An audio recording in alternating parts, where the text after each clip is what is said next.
Allez, c'est parti et je suis super content de te faire cette vidéo aujourd'hui parce que c'est une vidéo qui va t'apporter énormément de valeur. Si tu appliques ceci, si tu comprends cette astuce, ben ça va te permettre, comme ça a permis à plus de 20 de nos membres, d'acheter de l'immobilier quasi sans apport. Et quand je dis quasi sans apport, en fait, c'est la plupart même sans apport. Qu'est-ce que je veux dire sans apport? C'est-à-dire ce fameux 125% et avoir mis 0 € de leur poche. Tu vas me dire, ah non, le 125% c'est fini, etc. Eh ben non, c'est pas fini. Parce qu'en fait, c'est pas fini. C'est pas comme si c'était, je sais pas moi, une paire de chaussures qui était, qui ne se créait plus. En fait, le 125%, c'est juste une question d'apporter suffisamment de garantie à la banque. Le fait de ne rien sortir dans un projet immobilier, c'est le fait d'apporter suffisamment de garantie à une banque. La banque, le banquier, sont des gestionnaires de risque. Eux, ils vont prêter de l'argent, mais ils vont se dire, OK, mais si je lui prête de l'argent, qu'est-ce qui m'assure que moi, je ne perds rien dans le deal? Eux, ils veulent ne jamais être perdants.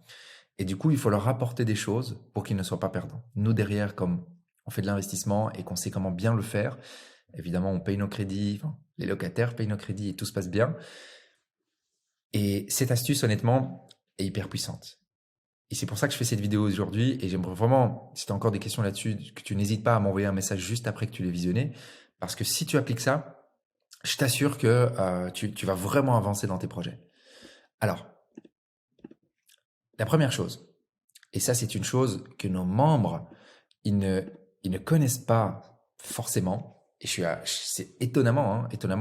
Et les banquiers l'expliquent même pas, et les courtiers, les moyens courtiers, mauvais courtiers l'expliquent pas non plus. Et c'est vraiment dommage parce qu'en fait, quand on est débutant dans l'immobilier, qu'on n'a pas encore d'immobilier, etc., on n'a pas beaucoup de leviers. Le seul levier qu'on a, c'est éventuellement l'argent.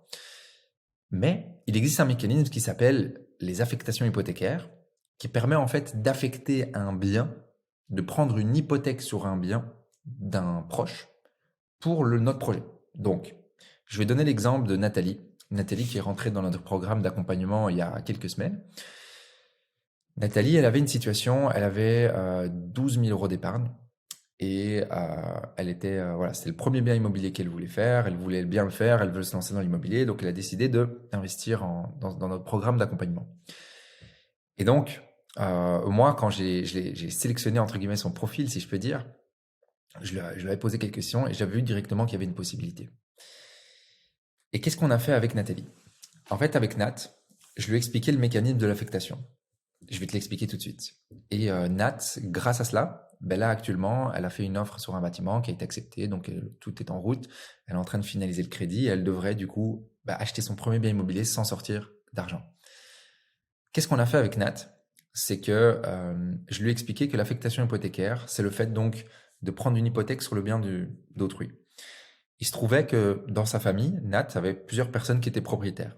Et je lui ai dit, écoute Nat, voilà, figure-toi que si tu demandes à telle ou telle personne de ton entourage de t'aider dans ton projet, ben figure-toi qu'on peut faire un premier projet immobilier sans mettre de cash sur la table.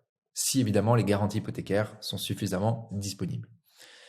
Et elle me disait, bah, écoute, moi, j'ai pas trop de personnes qui me soutiennent, mais je pense que je vais quand même leur en parler, etc. Et ce qui s'est passé, c'est qu'effectivement, il y avait un membre de sa famille qui n'était pas très pour, mais qui s'est dit, OK, allez, tu as quand même des arguments, ça m'engage pratiquement, enfin, je veux dire, il n'y a pas vraiment de gros risques pour moi, donc let's go, je vais t'aider. Je vous explique le mécanisme. On a pris donc une hypothèque sur le bien de sa maman, d'accord, qui avait encore un petit peu de crédit, elle était encore un peu de crédit. Si le bien est complètement libre de crédit, c'est magnifique. Là, il y a vraiment un beau boulevard. Mais s'il y a encore du crédit, mais s'il y a pas mal de capitaux qui ont été remboursés, donc si votre proche est propriétaire du bâtiment, du bien, de l'appartement depuis très longtemps, depuis quelques années, 2, 3, 4, 5, 6 années ou plus c'est mieux, eh ben, il y a de la place. Hey, merci de suivre ce contenu de vidéo. Une courte interruption avant que tu puisses reprendre cette vidéo. Sache que dans la description, tu pourras trouver un training qui est complètement gratuit que j'ai fait pour toi, qui va te permettre de comprendre comment j'ai fait step by step pour atteindre la liberté financière grâce à l'immobilier. Donc, je t'invite à aller récupérer ton training gratuit et je te laisse profiter du reste de la vidéo. Et donc, on a discuté avec sa maman, on lui a expliqué que voilà, une affectation hypothécaire, c'est le fait de prendre en garantie le bien de sa maman pour l'achat que tu vas faire. Le risque, c'est quoi? Le risque, c'est que si tu ne rembourses pas ton crédit, Nat, Ben, la banque, à un moment donné, ils vont se dire, écoute, Nathalie, tu déconnes, tu rembourses pas ton crédit. Moi, ce que je veux faire, c'est que, voilà, comme t'es pas solvable, on arrête la collaboration, on te donne plus le crédit et tout ce que tu nous as pas payé, ben, on va prendre le bien de ta maman, on va le vendre et on va récupérer notre argent.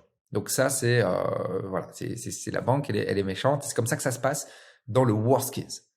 D'accord? Ceci n'arrive jamais.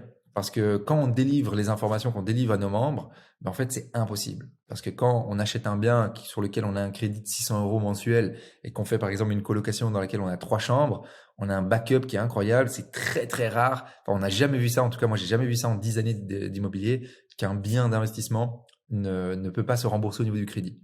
Donc, pour nous, ça n'existe pas. Mais le risque zéro, lui, n'existe pas non plus. Qu'est-ce que ça engage pour la maman de Nat, du coup? Bah, ça engage le fait de, au cas où Nat ne gère pas, bah, elle pourrait être embêtée sur son bien. Mais par contre, dans les faits, si tout se passe bien, ça ne change rien du tout à la situation de la maman de Nathalie. Par contre, Nathalie, au lieu de sortir quelques milliers d'euros pour avoir l'accès à son projet, ben, tout simplement, elle doit peut-être rien sortir ou très très peu. D'accord? Et donc, ça, c'est le mécanisme parce que la banque va prendre en garantie le bien d'un proche. Et donc, si tu regardes cette vidéo et que tu as 10, 15 milliers d'euros à mettre sur la table et que tu te dis, moi, j'ai plus suffisamment de garantie ou j'ai pas de garantie, regarde autour de toi si tes proches ont des biens immobiliers et s'ils sont ouverts à pouvoir t'aider. D'accord? Il y a toute une argumentation à avoir auprès de tes proches. Nous, on la délivre à nos membres. N'hésite pas, si tu veux quelques conseils par rapport à ça, à m'envoyer un message tout de suite sur Instagram. Alors, ça, c'est la première manière qu'on utilise avec nos membres qui sont assez débutants, qui ne sont pas encore propriétaires, pour pouvoir acheter de l'immobilier quasi sans apport. La deuxième façon, et ça, c'est la façon aussi qui est vraiment incroyable, c'est les avantages primo-acquéreurs. Les gens ne savent pas que quand ils achètent un premier bien en Belgique, en tout cas, si vous êtes en France, etc., je ne sais pas s'il y a des avantages, mais en Belgique, il y a des avantages quand on achète un premier bien. Le plus facile, c'est que je vous montre. Sur ce site, imaginez qu'on achète à Bruxelles pour 150 000 € d'immobilier. Si on n'est pas primo-acquéreur, on va devoir sortir 22 000 € ici pour les frais d'acquisition, etc. Aujourd'hui, l'abattement à Bruxelles est de 200 000 €. Et regardez, au lieu de 22 000 €, on passe à 3 700 €, ce qui est vraiment ridicule. D'accord? Donc ça, à Bruxelles, avec l'abattement, les avantages primo-acquéreurs, ça vous permet avec quelques milliers d'euros de devenir propriétaire. Si vous êtes en Wallonie, le mécanisme est moins fulgurant de l'abattement, d'accord? Mais par contre, regardez ici, si je prends rien du tout, si je prends pas d'abattement en Wallonie, à nouveau, c'est ces fameux 22 000. Si je prends l'abattement en Wallonie est très faible. Ici, donc, on passe de 22 000 à 19 000, c'est déjà ça de prix. Mais en Wallonie, il existe le mécanisme du RC en dessous de 745. Et là, on passe de 19 000 à 11 000, d'accord? En tant que primo-acquéreur. Donc, avec ces avantages primo-acquéreur, à Bruxelles, vous allez sortir 3, 4, 5 000 € et la mettre sur la table et avoir accès à l'achat. Et en Wallonie, avec 10, 12, 15 000 €, vous avez suffisamment pour faire une première opération. Le glitch, c'est quoi? Quand on prend les avantages primo-acquéreurs, on va devoir rester domicilié dans le bien. Voilà, il existe des manières de rester domicilié dans le bien et de pouvoir quand même le louer et faire de l'investissement. D'accord? C'est pas le but de cette vidéo, mais il existe des manières. N'hésite pas à m'envoyer un petit message si tu veux plus d'informations là-dessus. Donc, rien qu'avec ces deux mécanismes, en fait, tu peux acheter de l'immobilier en tant que primo-acquéreur, d'accord, pour le deuxième avantage, d'accord. Et pour le premier avantage, les garanties hypothécaires en affectation, peu importe que tu sois primo-acquéreur ou pas, si tu as des proches qui ont des biens et qui veulent t'aider dans tes démarches d'investissement immobilier, tout simplement, tu vas pouvoir utiliser ces deux techniques pour acheter de l'immobilier quasi sans apport.